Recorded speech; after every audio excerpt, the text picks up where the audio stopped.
Everton's Marco Silva era began with a 22-0 win in the Austrian Alps, and has been going downhill ever since. Marco Silva started his time in charge of Everton with a 22-0 win. Since that mismatch with Austrian unknowns ATV Irdning early in pre-season, the size of the job he has inherited has become clearer and Silva's reputation is on the line. The Portuguese sounded like he knew the challenge when he was appointed in June. "It is a big project and a big challenge for us," he said.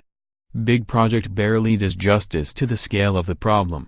When Silva and his experienced technical director Marcel Brands arrived, they did so in the knowledge that a ridiculously bloated first-team squad of 39 had to be pruned drastically before any signings were contemplated. Brands indicated a figure of around 25 senior players was required, and conceded that reduction alone could take 4 or 5 transfer windows to achieve, given the scale of Premier League wages. The Blues have not won in 5 attempts this preseason since that crazy game in Austria on July 14, and the question for Silva already is whether he will be given that kind of time. Owner Farhad Moshiri has hardly shown the patience of his predecessor Bill Kenwright, appointing effectively 5 managers in barely 2 years. The problem for Silva is simple. He has already cut the wage bill massively by getting rid of the £150,000 a week paid to Wayne Rooney and £100,000 a week to Davy Klaassen, but more need to depart before many more signings can be made. That process is underway with Ashley Williams, another big earner, on the way to Championship side Stoke, and Kevin Murrell is in talks with Italy's Fiorentina, but it needs to be accelerated before any more signings can be made. Silva has already had backing, with the £40 million capture of Richarlison from his last employers Watford, an eye-opening deal, but this is not the same mood as a year ago when Moshiri bankrolled a promise to deliver Everton into the top 4. Which, of course, stalled spectacularly.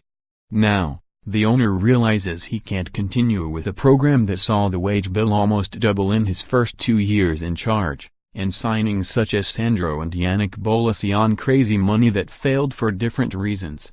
Silva is under no illusions either.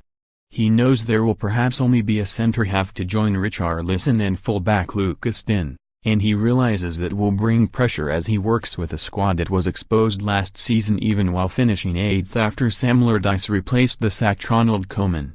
The club doesn't need to sign a big number of players, we need to sort out the number of players first and then be assertive, he said. We have to take the right decisions and sign the right players for us to come here to improve our squad.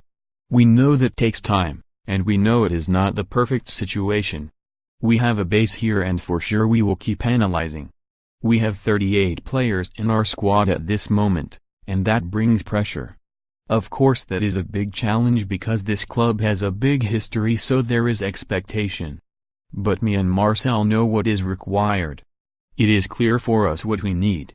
We need to look at our players first, but we have some days before the transfer market closes, and it is clear for me as well as our board and our owner. It is clear they know what we need. Brands spoke of a long-term project when he arrived, but in reality, Silva realizes he must improve on last season's poor style of play, as well as finish higher than the 8th place Allardyce eventually achieved. He knows he must be ruthless in forcing players out, and has already told the likes of Williams, Mrlas, Cuco Martina and, surprisingly, young Nico Vlasic that they will no longer train with the first team while they remain at Goodison. Silva will be helped by the capture of a centre-half, where Barcelona's Colombian World Cup star Yerry Mina remains the #1 target. There has also been contact with Manchester United over Argentina international Marcos Rojo, but reports of an agreed fee of £29 million are premature. Given there will be 3 or 4 signings at most this summer, that is a tough call for a manager already under pressure after being relegated with Hull and sacked by Watford in the past 15 months. The signing of Richarlison, though, offers hope, along with the inevitable expectation,